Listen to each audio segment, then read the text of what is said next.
The TMJ-TMD conundrum is real and has been puzzling the dental and medical professions for decades. This is the TMJ-TMD Demystified podcast with Dr. Tony Urbanek, where we'll connect the dots between TMD symptoms and the actual cause. We'll tackle common TMD misconceptions and educate you, the practitioner, about a simple, tested, and proven TMD solution that has already provided relief to thousands of patients, while helping practitioners build an additional source of income free from insurance control. Welcome to this episode of the TMJ-TMD Demystified podcast. Welcome to this edition of TMD Demystified. I'm Tony Urbanek, and Naomi is with us also today. As you may or may not know, there's a lot of back off regarding the topic of TMD among dentists and oral surgeons, general dentists in particular, but now especially oral surgeons. Oral surgeons, as myself have experienced, is that pretty much it's acknowledged that surgical correction of the temporomandibular joint is not an ideal thing, except in the most egregious kinds of circumstances. And that's a whole different topic. I don't want to go into that today.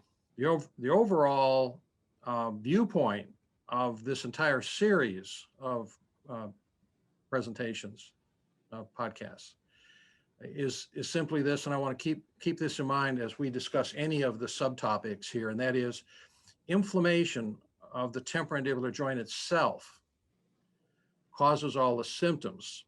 And if you can figure out a way to make the inflammation go away within the temporomandibular joint, the symptoms go away. And we will have a lot to say about that in the future. That is not the topic for today's discussion, but I want you to keep that in mind as we go through any of the subtopics. And sooner or later, we will, reverse course and circle back on all of these things time and time again, and cover all this material thoroughly. But today I want to talk about how common TMD is.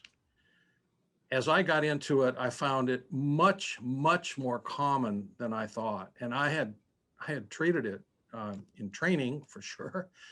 And then when I came out of training, actually, it was a large part of my practice. And as I've stated before, I believe, over a period of 25 years, I did over 2,000 different various kinds of temporomandibular joint surgery. But with all that experience, patients would come to me, I would do what I thought best, the textbook says, but I had no idea how common it was and how impinging it was on so many people. So first of all, the commonality can be defined in kind of two ways. One of them is prevalence and the other is incidence. And I want to go over the definition. Remember, if you want to argue with me, define your terms. So this is a good time to define the difference between prevalence and incidence. And then we'll talk about those two quantities, those two statistics as they apply to temporomandibular joint problems. But very important in really understanding this whole problem once you get into it and you actually start dealing with patients. I'm setting you up to deal with patients, what I'm trying to do. Not just for the heck of it, giving you knowledge so that you can say, well, yeah, I know about TMD. I'm setting you up so that you can actually fix the problem. And we'll talk at great length about how you make inflammation in the joint go away and the different methods, but the method that we developed over many years again. So let's go back to prevalence and incidence. So here is one, but a good definition of the difference between prevalence and incidence. So prevalence is the proportion of individuals in a population having a disease or characteristic.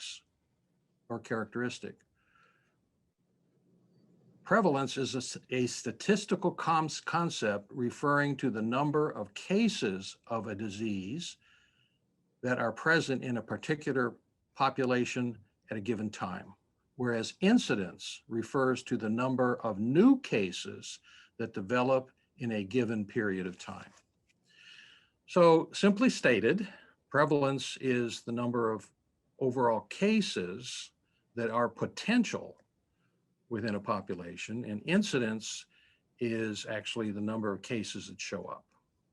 So so that's a good definition. It's an accepted definition. It's right off the internet. If you want to look it up. And it's not my definition. And so let's talk about how that applies to the temporomandibular joint problem. There are many studies, and you can look them up, just look up prevalence of TMD, and you'll come up with 15 or 20 different studies from all over the world on doctors who have, in their environment, decided, well, this is what the incidence is, what the prevalence is, this is how common it is, in many different ways. But many of those studies really don't differentiate well, prevalence. So here's how I figured out what the prevalence of TMD was. And remember what I said in the previous edition of the podcast, and that is what the definition of TMD is, which is nothing more than the list of symptoms. TMD is a list of symptoms. And there are others besides the primary, but the symptoms of TMD, to remind you, are frequent or recurring headache, earache, jaw pain, neck pain, ringing in the ears, fullness in the ears, vertigo, dizziness, shoulder pain, arm, hand, finger tingling, and numbness and locking. There are some secondary symptoms that I've seen many times, and I can discuss, and I will discuss later on, but they're not the primary symptoms. And they lead me down actually a rabbit hole as to how deep this really goes. And that's for further discussion. But anyway, that's the definition of TMD. The symptoms and the prevalence, according to Tony Urbanek, is this, 45%. And how did I determine that number? Back in 2014, 2015, I individually, personally went out and did 41 lunch and learns within a period of about 9 months. And my staff helped me set them up, and I would take my my computer, and I would take my materials, and we'd go out and we'd talk to the local doctors here in Middle Tennessee about TMD and what I had found in the solution. And always during that set of presentations, after I went through the symptoms, whether I had 3 females in the room, almost all the assistants, hygienists, almost all in these practices were female, whether I had 3 besides the doctor or whether I had 20. I would always ask, once I went through the litany of symptoms and explained how the symptoms related to TMD, how many of you in the room have currently 1 or more of these symptoms? And invariably, at least half the hands went up.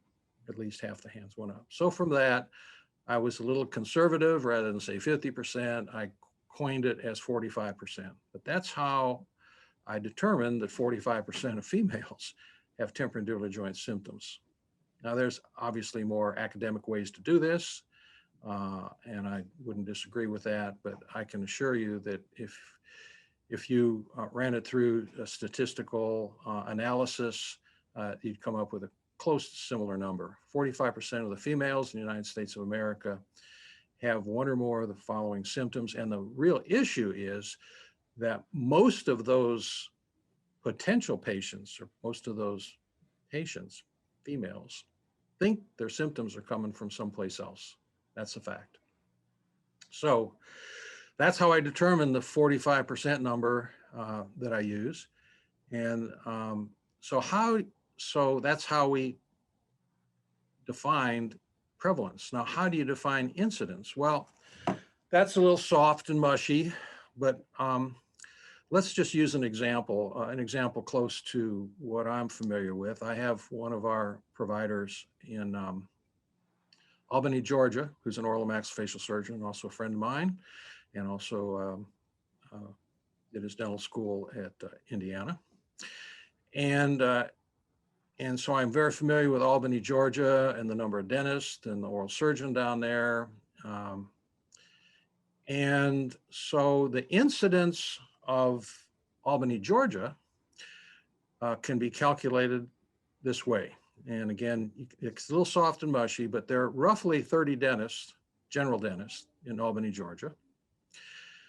And, with my experience out there in dental land, visiting my colleagues, I would guess that on average, out of those 30 practices, they would see, if they're interested, one patient a month who comes in complaining of TMD. Now, some of them would be more, some of them would be less, but just say for discussion, one patient per month on average in Albany, Georgia, comes into their dentist. That's 30 patients a month.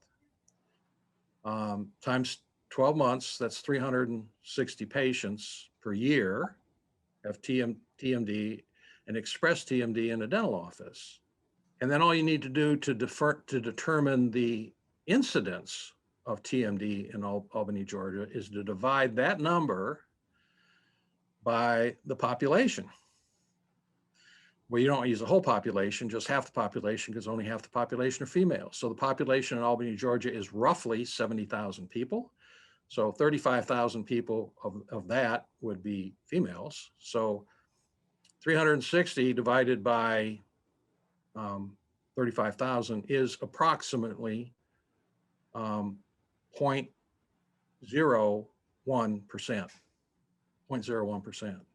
So if you compare the incidence of 0.01%, that is the number of people who come in and they express or been diagnosed or think they have the problem, versus the potential number who actually have symptoms, you're talking 450% more people potentially have the problem than know they have the problem.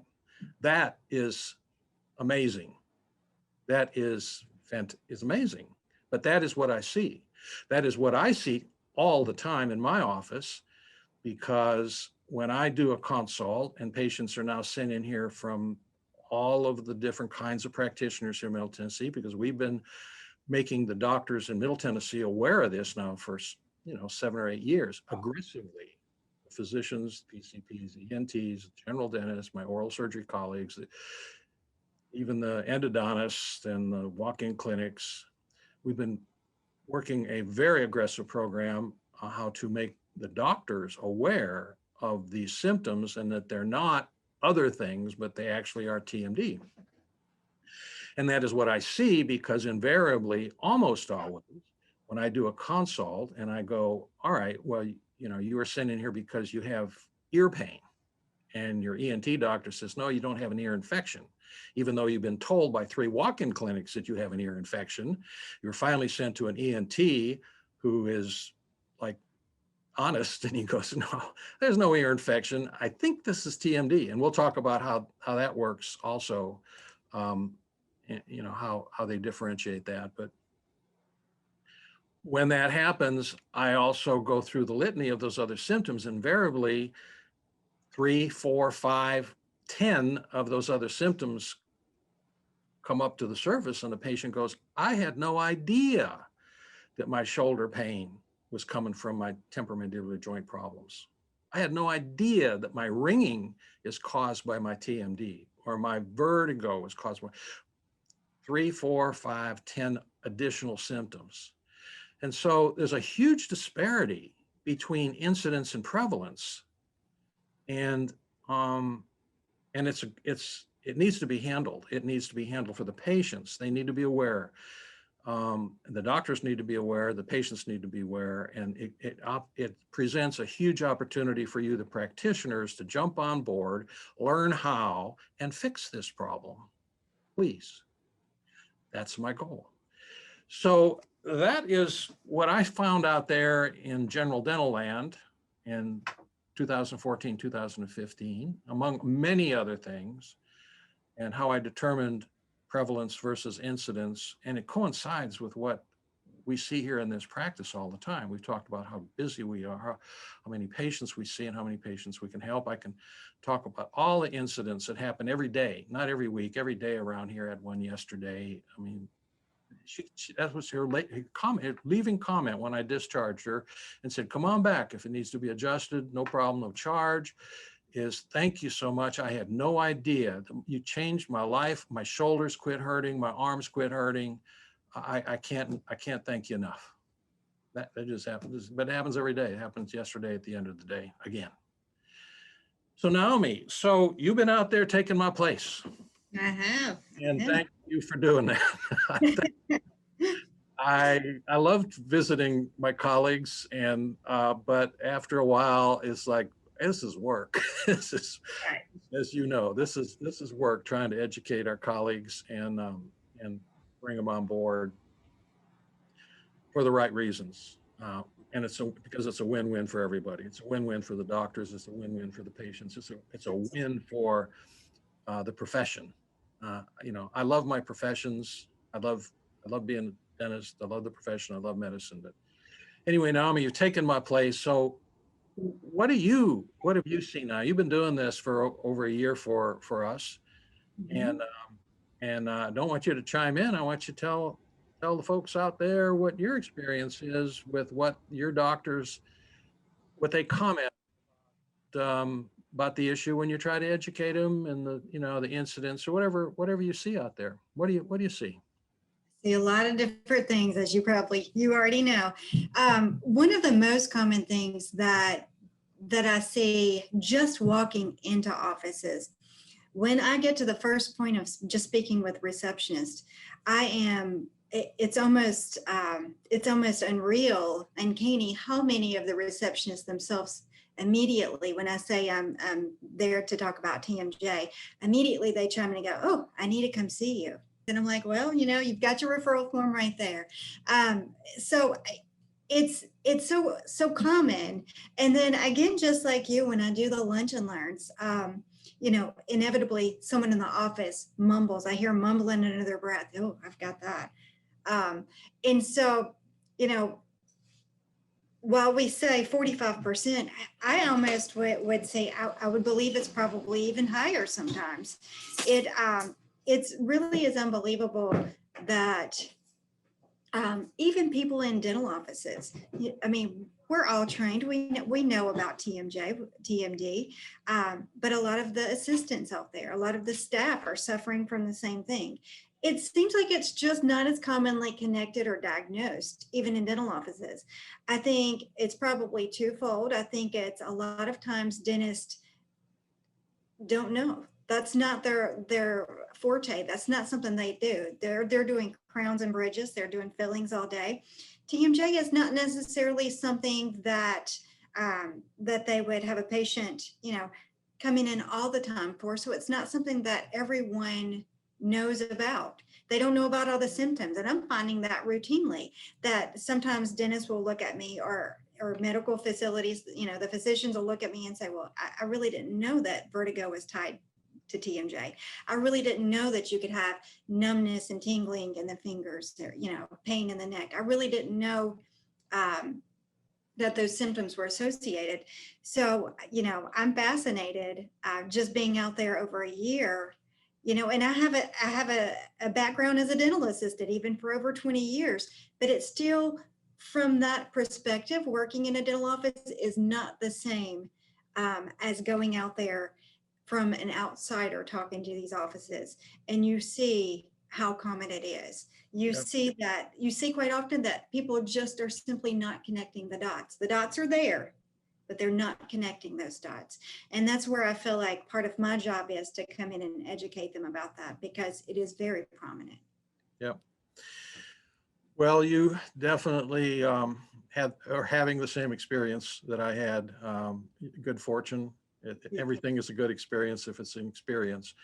I learned a lot. I learned an awful lot by doing those 41 lunch and learns. We're here to inform and to enlighten, and so that you can also, be enlightened and really understand this problem.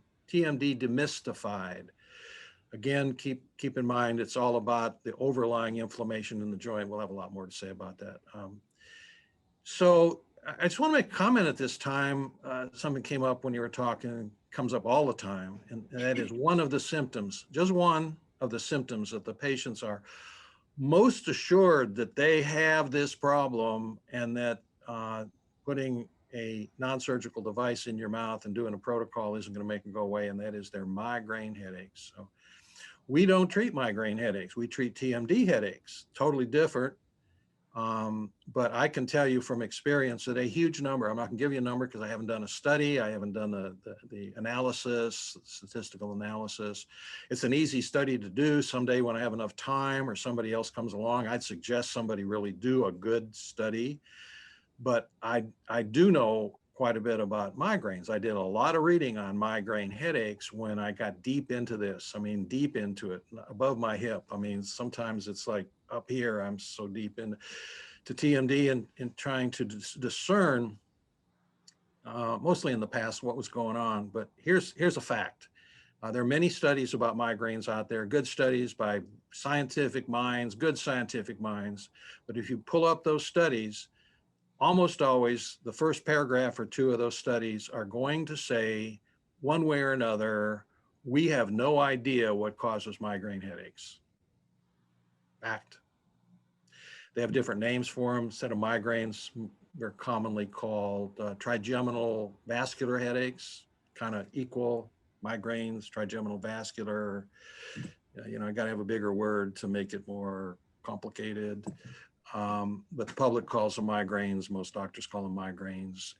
But the truth is that the scientists, the studies, the doctors who treat them, or the people who study them, they know enough that they don't know what causes migraines. And so I sit here, and my associate, Dr. Urbanek, sits here in this office, and the other doctors who use our system and appliance and protocol, they have a plethora of patients coming in who absolutely know that they have migraine headaches, they're treated for migraine headaches, they're on drugs for migraine headaches. And when you make the inflammation in the jaw joints go away, their migraines go away. But we don't treat migraines, we treat TMD headaches. So I wanted to make that point because that is the most common.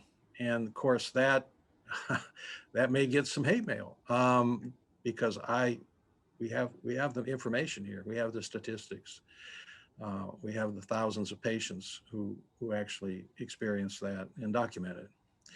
So I wanted to bring that out. And the other thing I wanted to talk about was how easy it is to actually diagnose this. And I'll probably go over this a couple more times at different points. But I made the point earlier a couple times already that the definition of TMD is the list of symptoms. That's the definition of TMD. You have these symptoms, but how do you nail down the diagnosis? Well, that is even more simple, most simple, extremely simple. So if you have a patient that has one or more of those symptoms, and it usually have many more than one, occasionally they have, I've seen it, just one symptom. But if you're suspicious that they have several of those or just one of them, here's how you nail down the diagnosis. You walk behind the patient and you say, I'm sorry, but this may hurt a little bit. We'll find out. And you ask them to open their mouth widely, and you put pressure in the glenoid fossa with your fingertips, and then have them bite down on their back teeth in their normal bite, central occlusion, as rapidly as possible with the pressure in the glenoid fossa. And if they say, ouch, that hurts, you have now nailed down the diagnosis, because normal joints don't hurt when you do that.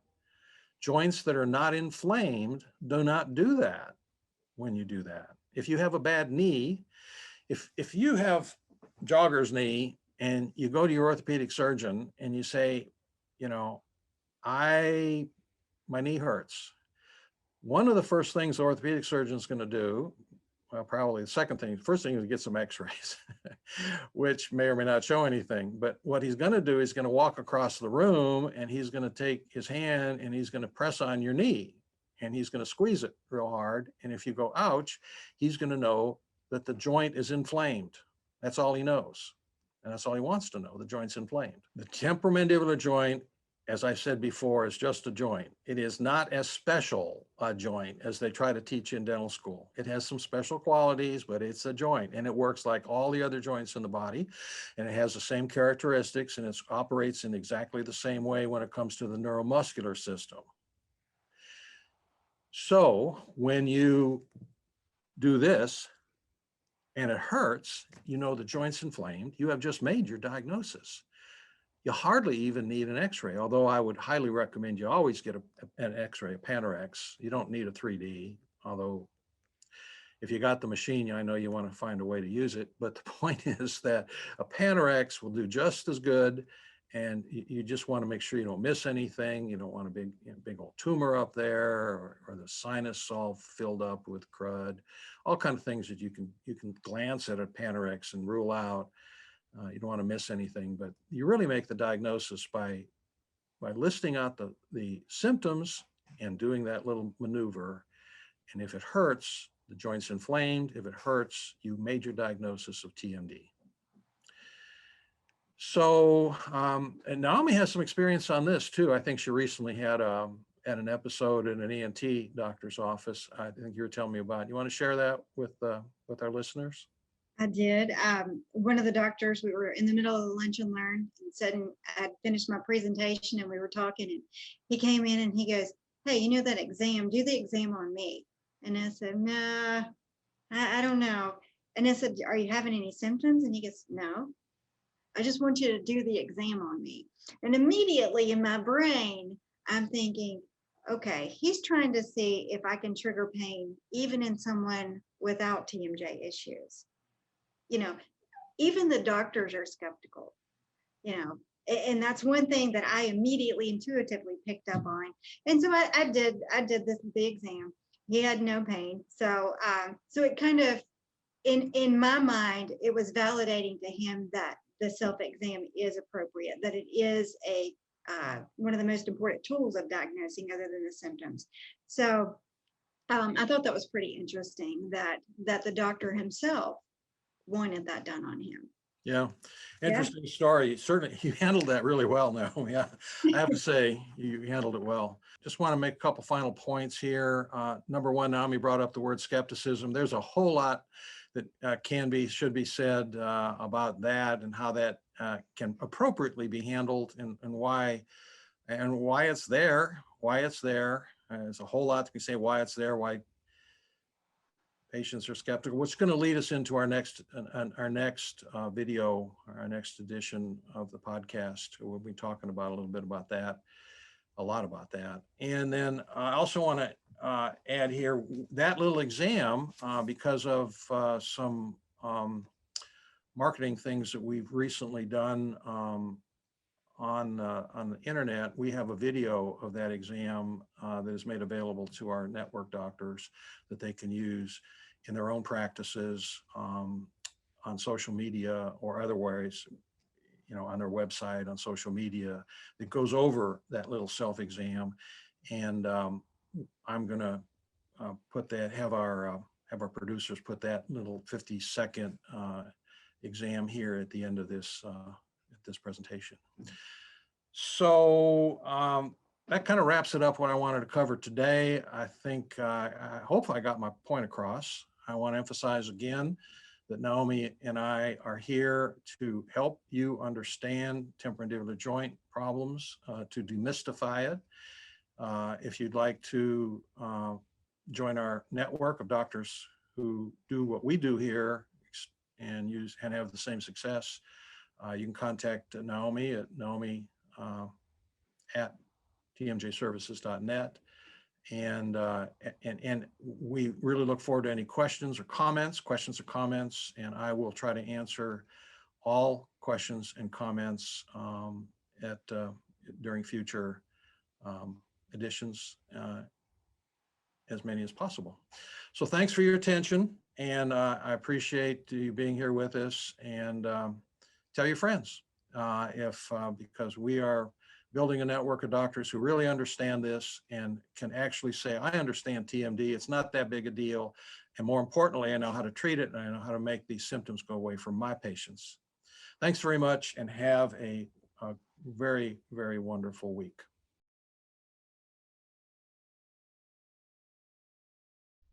Steps to a self-exam. Step number 1.